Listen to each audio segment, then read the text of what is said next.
Before going into the topic details, I want to bring your attention to the UPSC coaching programs offered by ClearIAS.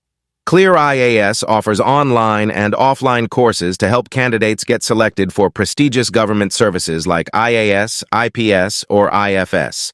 ClearIAS Prelims Cum Mains (PCM) course provides a highly effective study plan, well-organized subject-wise videos, study materials, mock exams, and guidance to cover the entire GS syllabus of UPSC CSE prelims, mains, and interview systematically.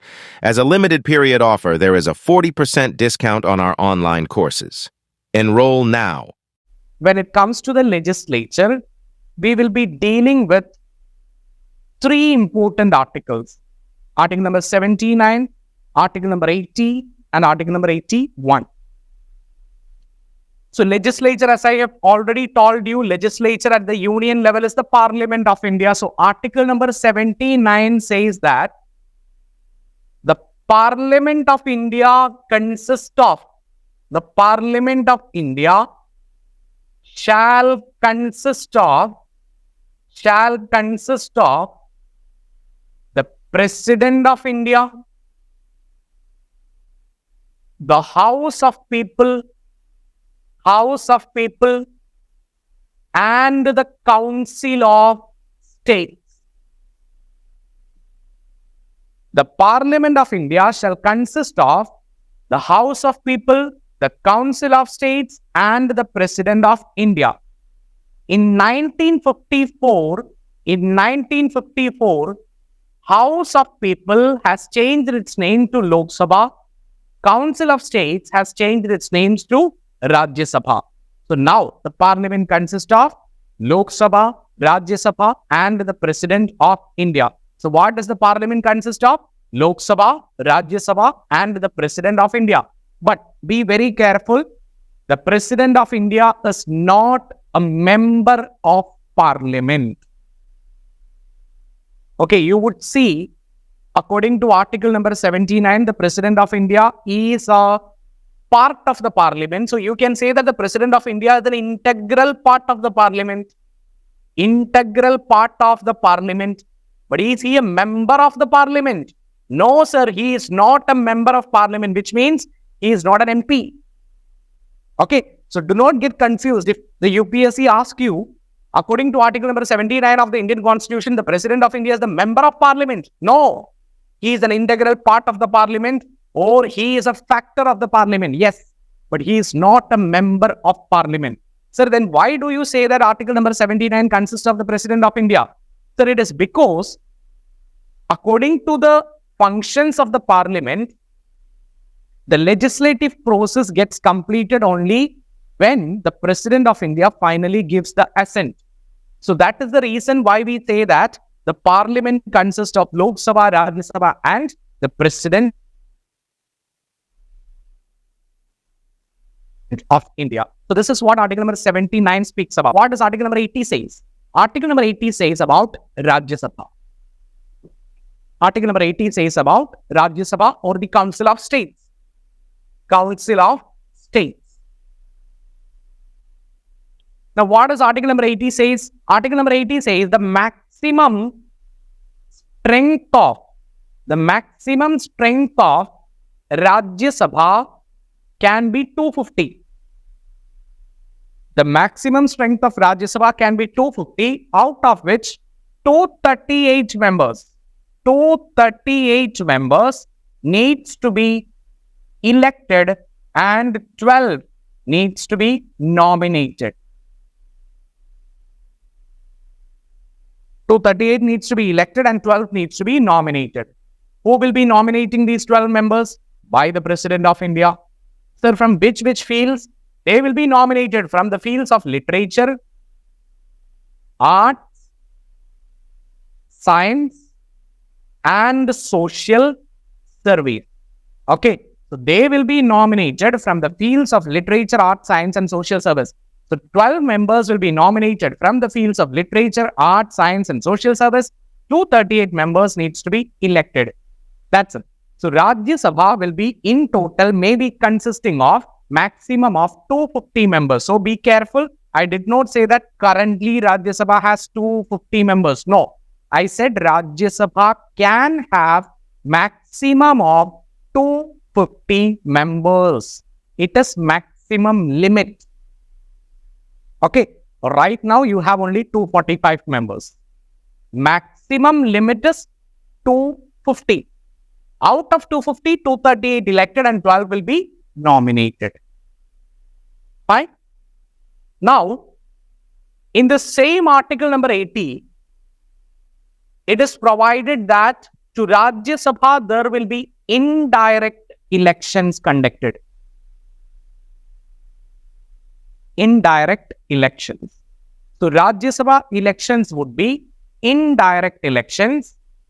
Indirect elections means the voters will be the MLA of your particular state.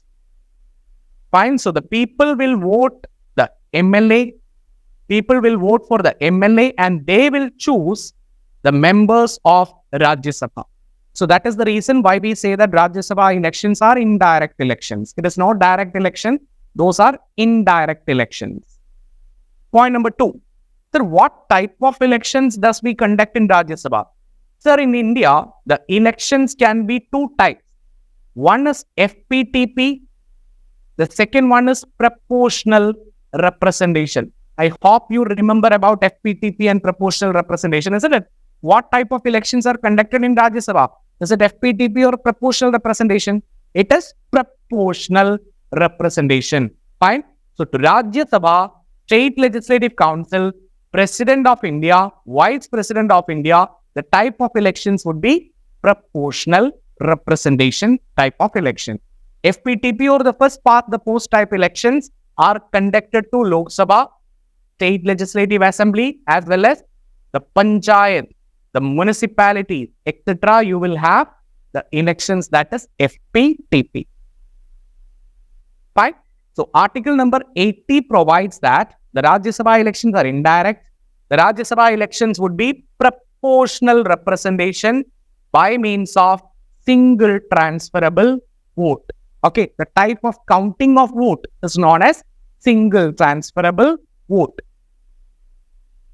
Now, point number 4 is whether we use open ballot or secret ballot in Rajya Sabha election. Understand, in Rajya Sabha elections, we use open ballot. Okay, open ballot. It is not secret ballot. Secret ballots are used in the elections of President of India and the Vice President of India. It will not be made public. But in Rajya Sabha elections, to whom you vote, that would be made a public matter because you will have to vote for your party members. So that would be taken as a compulsory thing. Right? So this is what article number 80 provides, and article number 80 provides for only one thing further, that is the 4th schedule. 4th schedule.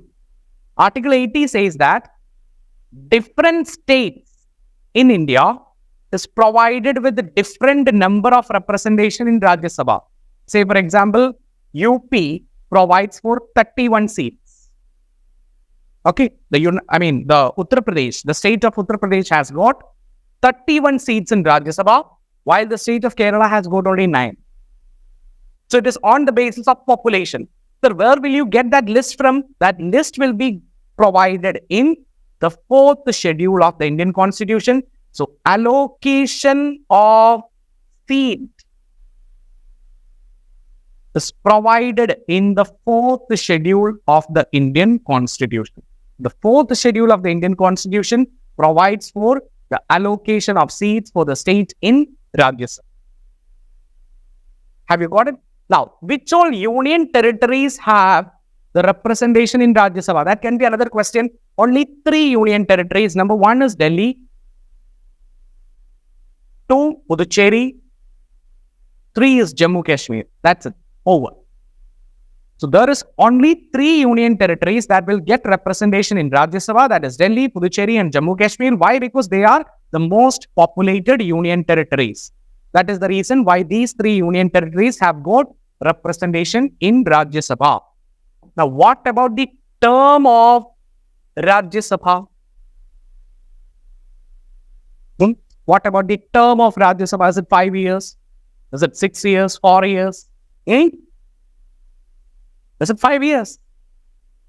No. There is no term of Rajya Sabha like a concept, which means Rajya Sabha is a permanent chamber. Rajya Sabha is a permanent chamber. But each second year, 1/3 members will retire. Each second year, 1/3 members will retire. Other than that, Rajya Sabha is a permanent, a permanent chamber. But the term of members of Rajya Sabha, the question needs to be very carefully understood. The term of members of Rajya Sabha is 6 years. Rajya Sabha is a continuous chamber. In other words, what you need to understand is that there is no complete dissolution for Rajya Sabha.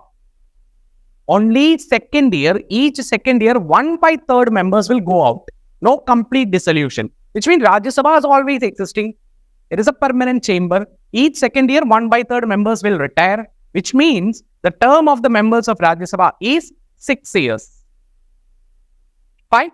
So this is what you need to understand about Rajya Sabha. Now coming to the next article, article number 81 speaks about Lok Sabha. Lok Sabha. So article number 81 says that the maximum strength of Lok Sabha is 550. The maximum strength can be 550, out of which 530 members needs to be elected from states, and 20 members needs to be elected from UTs. So the maximum strength of Lok Sabha may be 550. Out of 550, 530 members needs to be elected from states, 20 elected from UTs. Now, Lok Sabha election, is it direct or indirect election? What do you think? Lok Sabha elections, direct or indirect? Direct elections, absolutely direct elections. So point number 1 is Lok Sabha elections are direct elections. What do you mean by direct elections? The people directly vote. Sir, all people vote? No. It is on the basis of universal adult franchise. Universal adult franchise means every citizen above the age of 18, not disqualified by the Parliament or the Constitution of India, shall be entitled to vote. This is what is universal adult franchise. So as per the original constitution, it was 21 years. It was reduced to 18 years by the 61st Constitutional Amendment Act. 61st Constitutional Amendment Act of 1989. The voting age was reduced from 21 to 18. Now, on what basis the elections are conducted? We have already told you it is on the basis of first past the post system, which means among the candidates, the highest vote fetching candidates would be declared as the winner in the election. That is what is FPTP. Now, reservations are currently available for SC/ST candidates. Women Reservation Bill has already got enacted, but that will come into effect only after 2026. At present stage, you have only the reservation available for SC and ST.